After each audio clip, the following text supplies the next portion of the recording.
Sherlock Paws investigates hormones and breast cancer, what the data actually says, and why the FDA is changing the conversation. I've been treating women with bioidentical hormones for over 20 years, beginning my hormone training before I even finished medical school. I've watched this debate unfold in real time, and the story many women were told about hormones and breast cancer wasn't the whole story. The FDA has recently revised the warning labels on menopausal hormone therapy. For 2 decades, women were told something very simplistic. Hormones increased breast cancer risk, period. But many integrative and functional physicians have long argued that this was an oversimplified interpretation of very specific data. Now, the FDA is softening that warning. So the question is, did the science change, or did we simplify it in the first place? Today, we're not doing fear. We're not doing hype. We're doing physiology, the actual outcomes of the data, and clarity. And we're going to connect this to something I just discussed in prostate cancer, because the hormonal story is remarkably similar in both men and women. First, we have to understand this. Hormones are not growth signals. They are regulatory signals. They influence cellular differentiation. That's like telling cells who they are and what they do. Hormones influence tissue organization. Think live-in housekeeper here.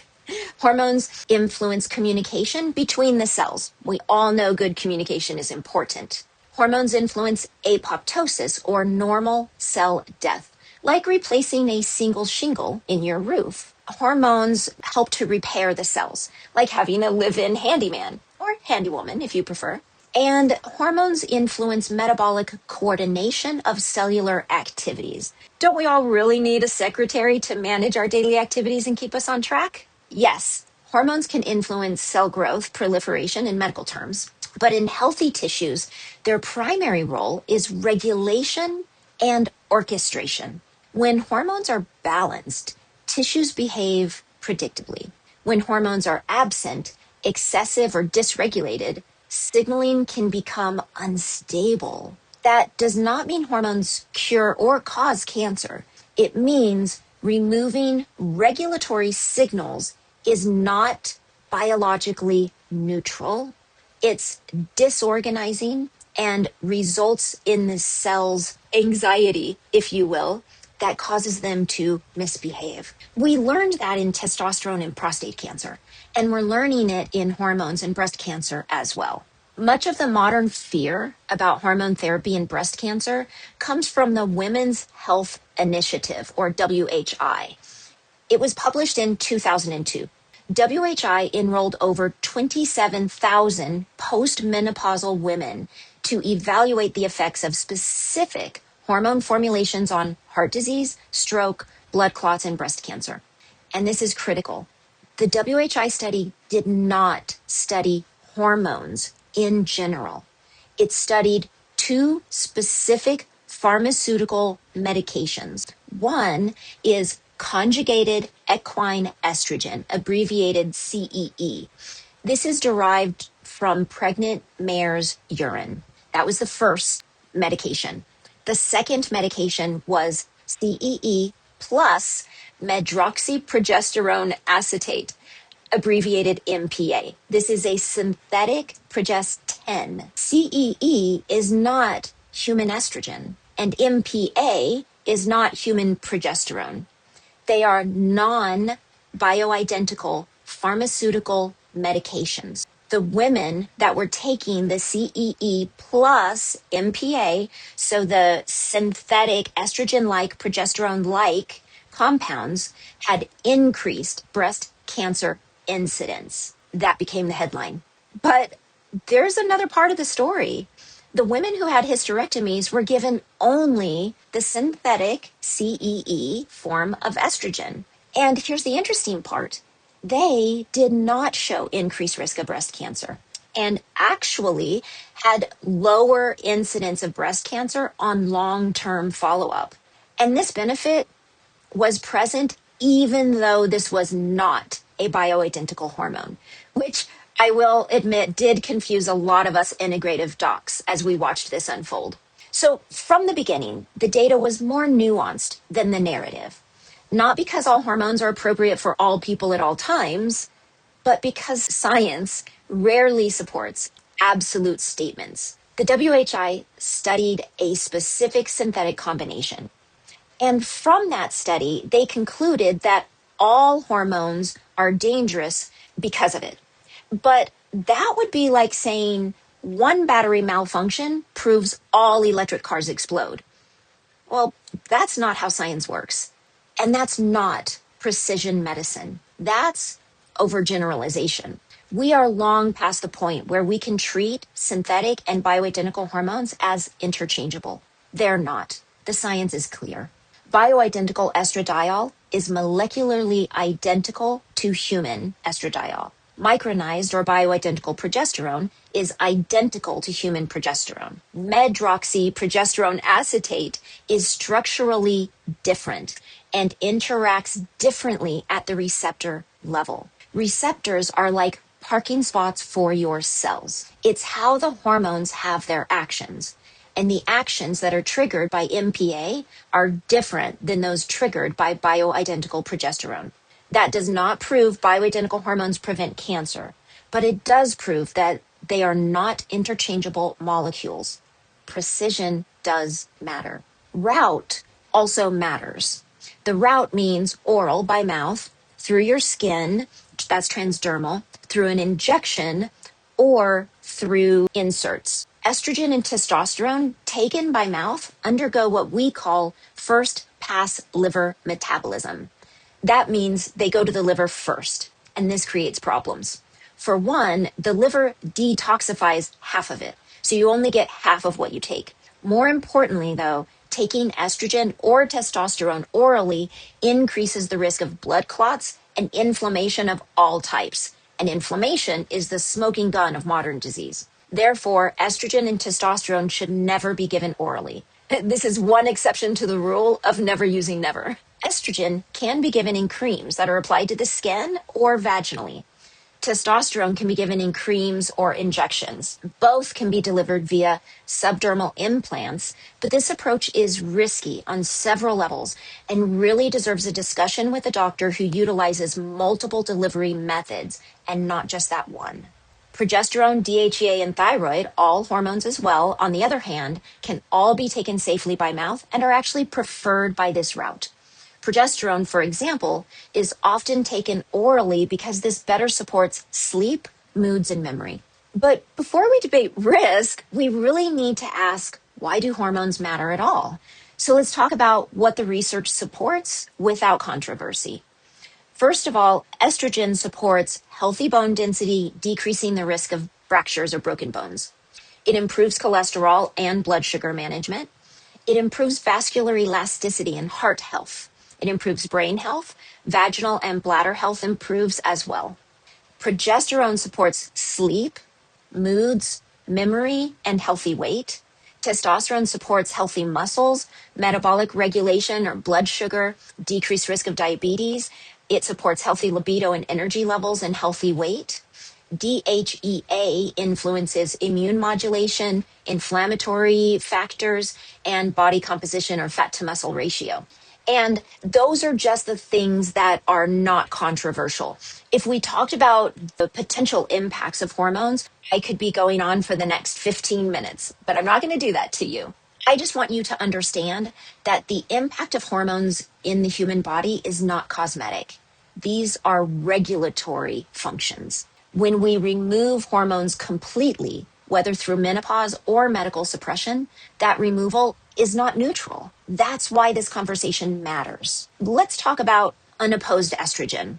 That is estrogen without progesterone. The uterus conversation is really straightforward. If a woman has a uterus and takes systemic estrogen without progesterone, her risk of uterine cancer increases. That is well established. But in the breast, it's a different story. There, hormones function as a network. Estrogen influences proliferation and differentiation, growth and job specifications. Progesterone modulates many estrogen-driven pathways, creating boundaries and limits. Testosterone contributes to structural and metabolic balance, construction and delivery, basically. In the WHI study, estrogen-only therapy in women without a uterus did not increase breast cancer risk, even though the estrogen wasn't human identical, but synthetic. That complicates the simplistic idea that estrogen alone, or even that synthetic estrogen, is inherently dangerous to breast tissue. The mature, systems-based, non-biased view is threefold. One, hormone excess can drive proliferation or overgrowth. Hormone deficiency or imbalance can destabilize regulation. And thirdly, tissue response depends on receptor biology, metabolism, timing, and the entire endocrine environment. You can see that the issue is complex, but the body's goal is balance. In breast cancer survivors, this nuance is critical. One of the most cited studies in this area is the HABITS trial, which stands for Hormonal Replacement Therapy After Breast Cancer. It was published in the early 2000s. In that randomized trial, breast cancer survivors receiving systemic hormone therapy had higher recurrence of breast cancer than those who did not receive hormones. The study was actually stopped early because of that problem. This is clearly significant, but we need to be precise about what that trial actually evaluated. It studied systemic hormone therapy as commonly prescribed at the time. This was primarily oral estrogen and synthetic progestins. So the recurrence of cancer in those women was not at all surprising. It showed what we already knew. Oral estrogen is not safe. Synthetic progestins are not safe and potentially increase the risk of breast cancer. It does not tell us that all formulations, all doses, and all routes behave identically. Now, we don't have large randomized trials proving that bioidentical hormone therapy reduces recurrence. But randomized trials are not the only way we evaluate risk. We can consider many other methods researchers use. For example, observational data suggests that micronized progesterone may not carry the same risk of cancer cell growth as synthetic progestins. Also, low-dose vaginal estrogen has been shown in several analyses to have minimal impact on recurrence risk, but to improve postmenopausal symptoms. Another type of estrogen called estriol has potential cancer protective benefits. And there are many other studies and interactions that doctors who are familiar with hormones can take into account when considering hormone therapy for each woman individually. That does not equate to blanket safety because we call something bioidentical. But the science does argue against blanket prohibitions as well. So here's the responsible position. Systemic hormone therapy after breast cancer is a higher stakes decision. It requires the consideration with your practitioner of 5 aspects: individual risk assessment, tumor receptor status consideration, time since treatment, severity of menopausal symptoms, and quality of life. While blanket reassurance is not responsible, neither is blanket fear. Individualized medicine matters most here. Let's connect this back to testosterone and prostate cancer. Because in prostate cancer, we were once told something very simple as well. Testosterone feeds cancer. So testosterone was removed, and for many men, that worked temporarily.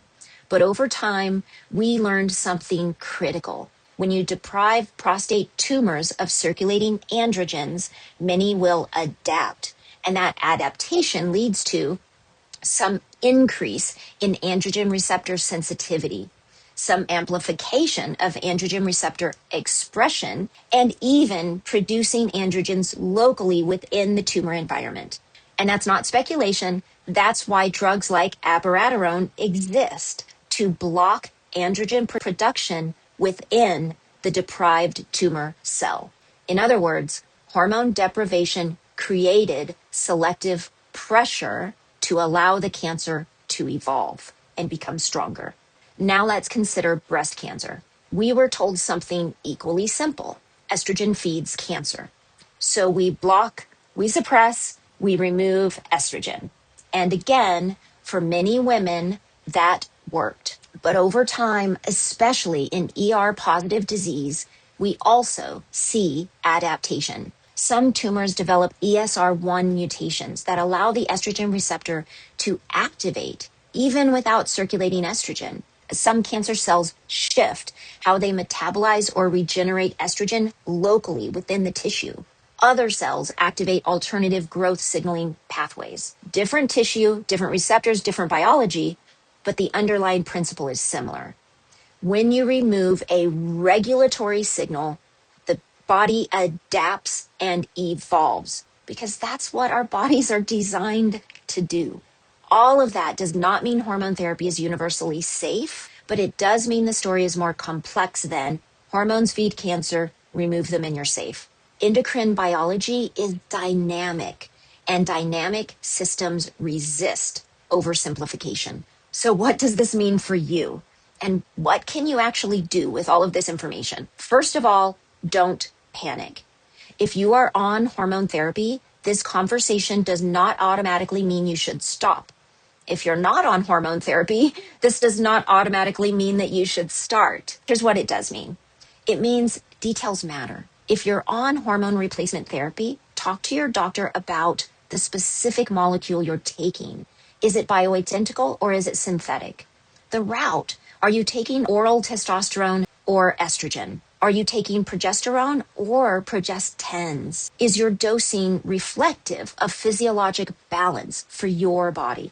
If you have a uterus, make sure the endometrial protection is addressed. That's your uterus. If you are a breast cancer survivor, hormone decisions should be individualized, as they are with everybody, and made with your oncology team, weighing symptom severity, tumor biology, time since treatment, and quality of life.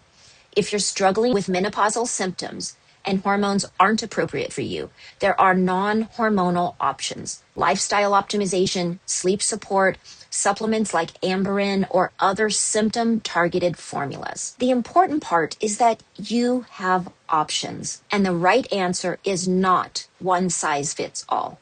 In closing, I'd like you to understand that hormones are not villains. They are not miracle cures. They are regulatory signals. Removal, excess, and imbalance can all potentially create problems. Thoughtful balance requires nuance. The goal is not fear.